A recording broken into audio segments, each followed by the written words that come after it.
Let's continue with the last talk of this session. This is Ralf Riedinger from Harvard, and he will be talking about spin memory enhanced quantum communication. I think, yeah. Can we switch to Ralf? Great. Okay, take it away. Thank you, Friederike, for the nice introduction, and I would also like to thank the organizers for this great conference and for the opportunity for me to present our recent work here on spin memory enhanced quantum communication. So when we, okay, let me check why it's not showing anything.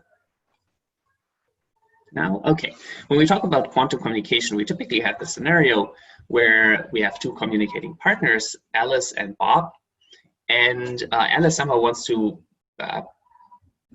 get some sort of quantum information over to Bob. So for example, send over some qubits. If Alice and Bob are separated by a long distance, this quantum channel in between them, typically like an optical fiber or something like that, free space path or so, is associated with loss, and for longer distances, this loss can actually be pretty high. So that means when Alice, for example, sends photons over to Bob, then most of these photons will actually not get through, and it takes some time until Bob receives one of the photons and can detect that. So that means if we encode our quantum information, qubits or so, into these photons, the rate with which Alice and Bob can communicate is actually limited by the transmission from A to B. So this is here PA to B. And this in turn limits the distance, the absolute distance that Alice and Bob can be separated if we want to have a direct quantum channel. For the typical parameters of fiber loss and dark current rates or so, this is on the order of 400 kilometers in fiber. Now, that means if we want to actually build something like a quantum internet or something like that, or want to communicate in a quantum manner over a longer distance, we need to come up with a solution. And of course, theorists have thought about this. There is a theoretical solution to that, which are quantum networks. So what are quantum networks? Here we have, they consist out of these nodes. These are these blue things here. And these nodes are connected by optical channels. And one additional component that is often neglected, but I think is kind of important, is that we then have a couple of classical clients that are connected to this network, also by optical channels. What are classical clients here? I call them classical because you essentially just need a laser or a detector or something like that to connect to this network. Now, the role of the network is essentially to distribute entanglement between these nodes. So for example, if this client over here wants to communicate with the client all the way on the other side, we can generate entanglement, essentially project it down to an entangled state between the one node that is closest to client A and the other node that is closest to client B, and then teleport the state across. That way we can bridge larger distances and potentially expand quantum communication to like a worldwide network. Also, so what can we do with these networks? We can use them, for example, for secure communication, QKD, or other protocols, as we've just heard. But we can also do more. For example, if we hook up quantum computers to this network, we can do distributed quantum computing and hopefully get good scaling of the architectures, or do something more fancy like non-local quantum metrology. All of that sounds great, but so why don't we have quantum networks around it? What do we still need to actually build them? And the key challenge here really is that it's very hard to connect the photons that travel in these channels very efficiently to the memories that are here in these nodes. And what I will try to do over the next couple of minutes is to convince you, or trying to convince you, that it's a good idea to use spins and diamond to do this. Our system, of course, doesn't actually look like this, and it looks kind of different from most of the other systems that we've seen so far at this conference. We actually use these kind of structures here to implement our quantum network nodes. So what are these? Here we have a photonic crystal cavity. This is this gray beam here with the holes inside that forms a cavity and therefore drastically enhances the optical fields at the center location. There we can implant silicon atoms and anneal things so that we get silicon vacancy centers. So they're slightly different from nitrogen vacancy centers, and I'll say something about that in a minute while we make this choice. So now we have our qubits and we have our photons. We still need control over the qubits, and this is actually this light gray area here. These are control electrodes that allow us to generate high fields, so we can have high fidelity and very fast gates on them. And then the last element that's missing is, if we have a good spin photon interface, we still need to get the photons out. And conveniently, this cavity is coupled here into a waveguide, and we can bring in a tapered optical fiber and can get very efficient coupling in and out of the device with our photons. So why do we use silicon vacancy centers? These, as you can see up here, in contrast to the nitrogen vacancy center, the silicon atom actually goes in the middle between two vacancies. And that actually makes the defect inversion symmetric. That has a couple of very interesting consequences. Mainly, neither the ground nor the excited state have permanent dipole moments, so the optical transition is very insensitive to electric field noise. And that results in very narrow line width. So the system essentially is behaving very much like an atom in free space, but it's trapped in the solid state. So we can have very good control over it. And furthermore, we can actually incorporate it into photonic crystal cavities. Typically, the nanofication required to build photonic crystal cavities introduces a lot of charge noise and would cause a lot of inhomogeneous distribution of the color centers. But here the silicon vacancy center is barely affected by being integrated into a nanophotonic cavity. What does that mean? We can, this efficient spin photon interface can be characterized by a cooperativity. We can reach something between 10 and 100. What does it mean? Essentially, it means that if we go to the right detuning, we can get very high contrast between the spin states. So the optical transitions are dependent on the spin state, and we can get very high contrasts if we choose the right frequency. How does that look like in the lab? So this is a real-time trace, and if we shine light in at the frequency, at this frequency of the highest contrast, we can nicely see these quantum jumps, and we can actually see that here at about 100 millikelvin or so, the T1 time of the spin, the lifetime of the spin is relatively long. Also, you can imagine if we have such a good contrast, we can get pretty good readout fidelities. So we achieve a couple of nines here within 30 microseconds. And that also allows us to do feedback-based initialization of our spins with also above 99% fidelity.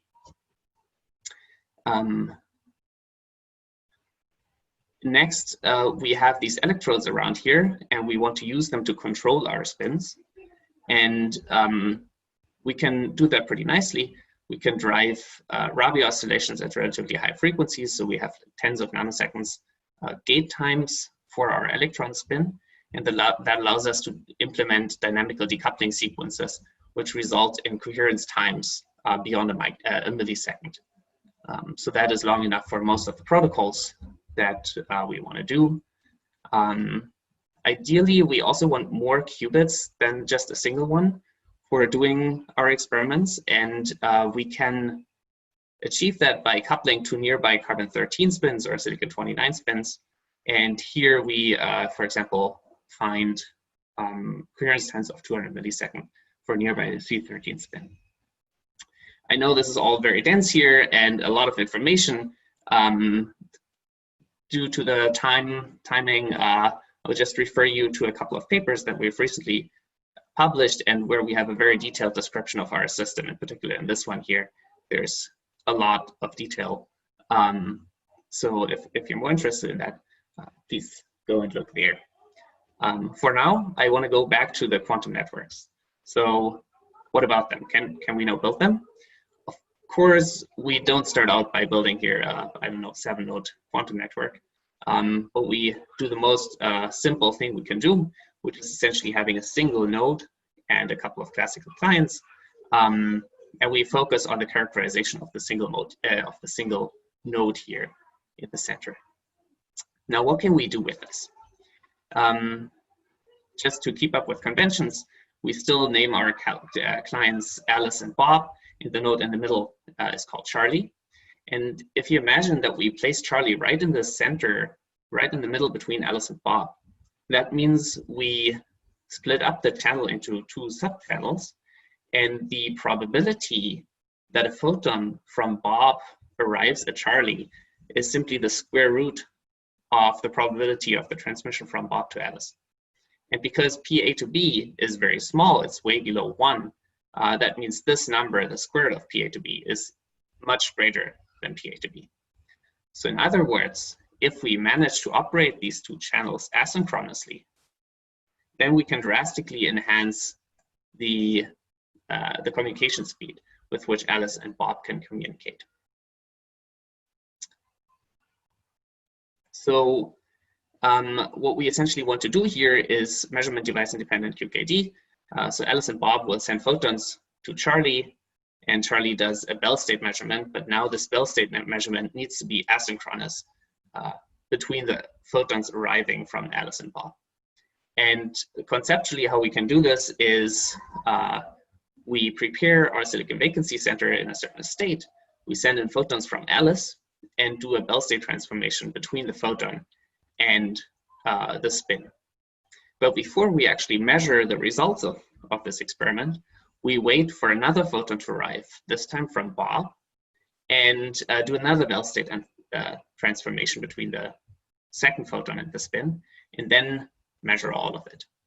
Because we have all the information about the silicon vacancy center, so we prepared in a certain state, we measure it in a certain state, we can essentially take it out of the equation, and we end up with an effective Bell state measurement between the first and the second photon, but they are arriving asynchronously, or they can arrive asynchronously. Okay, how does that look like in our actual experiment? As I said, we first prepare a spin in a certain state. Here, this is the X state. And then we start sending in photons or photonic qubits from Alice and from Bob. So we start out with Alice, and what we do here is we use Timon encoded qubits. So that means the information, the quantum information, is encoded in the phase between the 2 consequent pulses. Each of them contain a lot less than a single photon because they've traveled over a long distance or over a very lossy channel before they arrive at the central node. So now we actually see, do we actually get photons? And most of the time, as I said, we'll just lose the photons will be lost and we don't get anything through. But eventually we will get a click, and then we know, oh, so we receive this kind of photon here.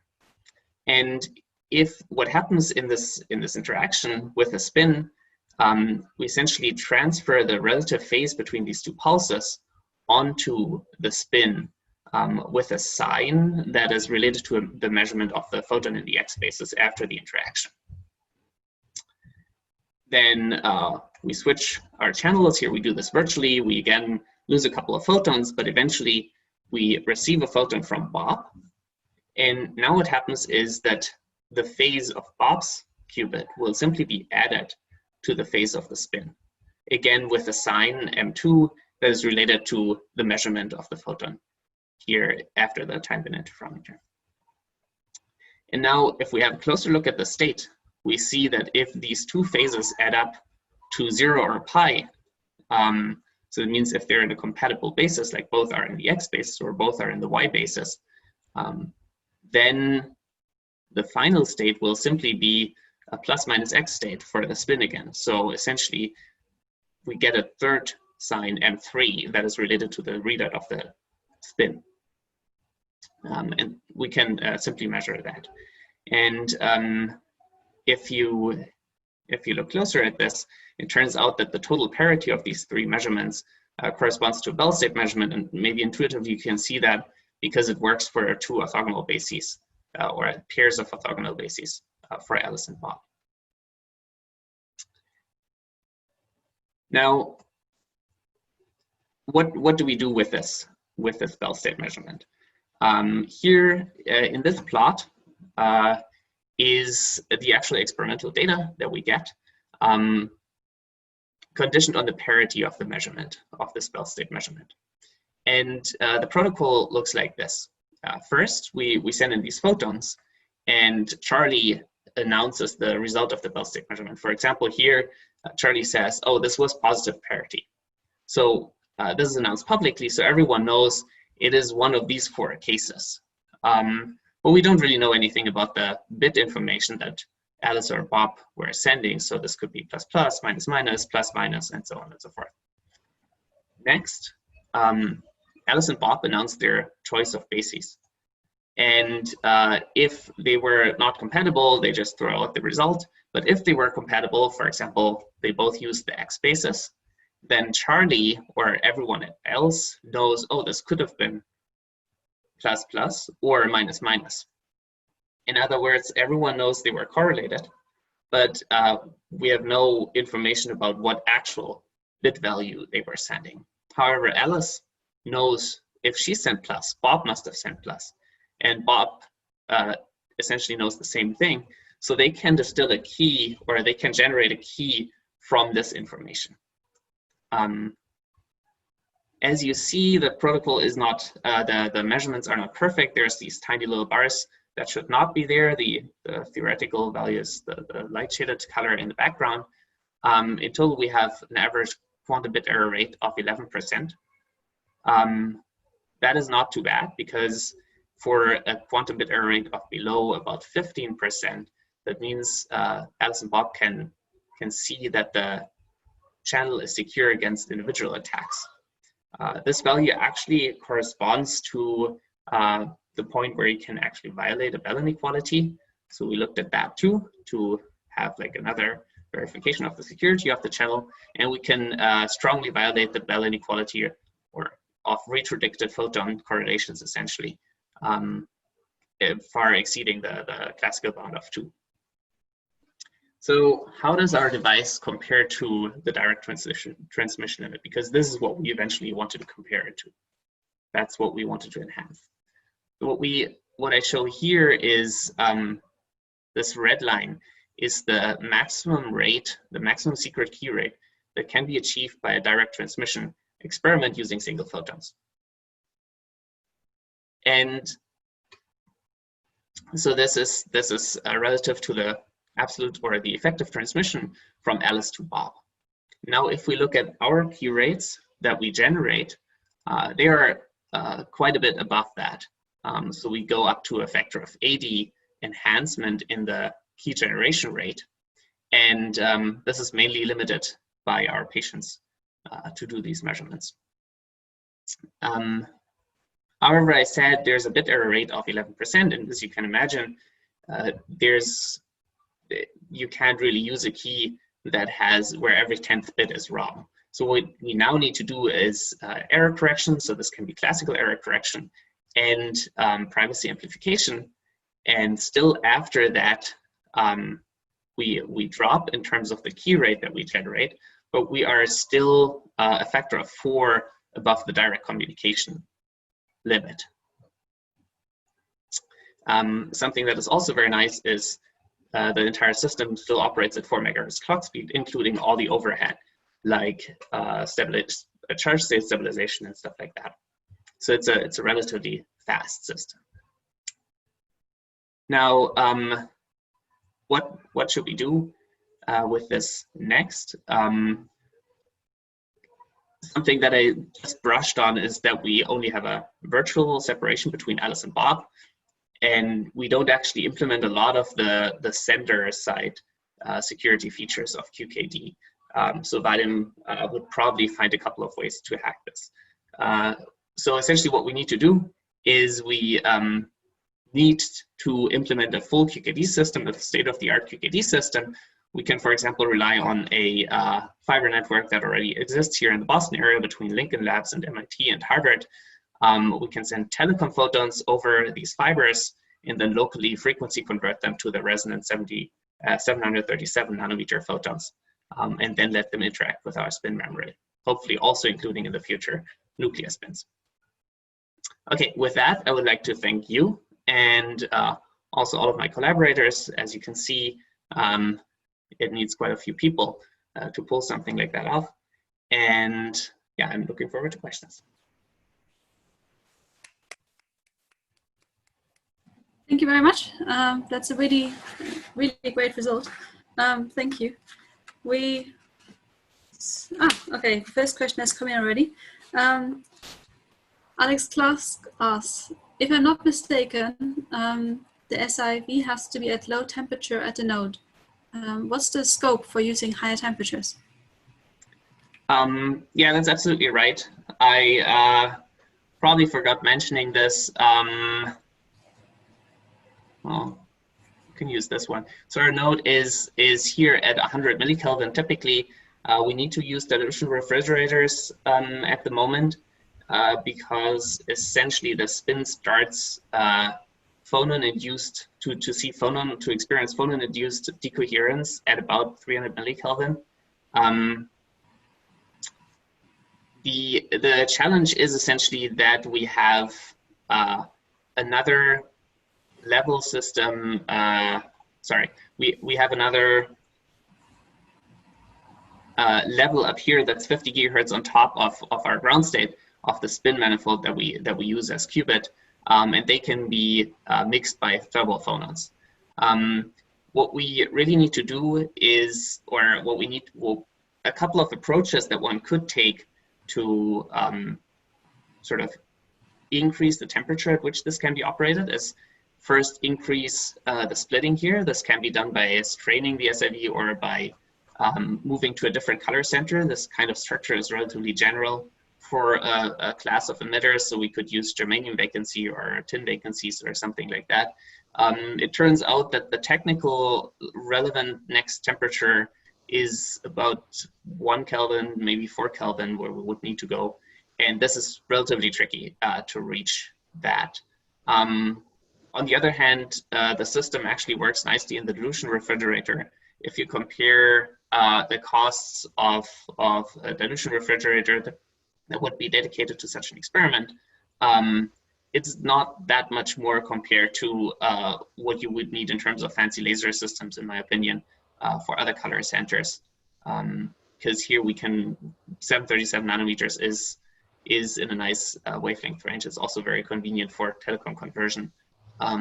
So there are certain advantages to actually keep on using the silicon vacancy center. Of course, if we could operate at higher temperatures, that would be nice, but I don't see it as a major drawback at the moment. Okay. Another question from Jorge Monroy-Ruz. What is the fabrication yield of the 1D nanobeam cavities? The fabrication yield. So these nanobeams turn out, so most of them survive the fabrication process. The main issue is that we have, because diamond nanofabrication is not as advanced as silicon nanofabrication, we have variations in how the resist turns out. So that means we typically get a variation in terms of the wavelengths, the resonance wavelength. We actually gas tune our systems by up to 10 nanometers, so we don't need to be super precise, but it still means that we can get maybe 20%, 10 to 20% of the cavities sit at the right wavelength, in the right wavelength regime. If we could get more reliable fabrication working, which is again not a just to say that it's not an issue with the skills of the students. They're fantastic. They're doing an amazing job to produce these cavities. It's more about reliability of the resists. Then yeah, that could be about 100%. Then there's a couple of other issues. Sometimes they're slightly undercoupled. We typically need slightly overcoupled cavities, or we can also work with very strongly overcoupled cavities, but slightly overcoupled is okay. That is again 50% of the cavities, and then we need suitable silicon vacancy centers in there. In the end, we can use most of the cavities that are in the right wavelength regime. Getting very high quality devices is maybe 1 out of 10 in the suitable wavelength regime. So we're down to about 1% yield, I would say, in terms of how many devices we fabricate and how many devices we can actually use. The positive side there is that we can very rapidly characterize this. We just like see, oh, this batch of devices was too far blue or too far red. Then we just like move to the next set of devices so we can find the suitable devices very quickly. Okay, thank you very much.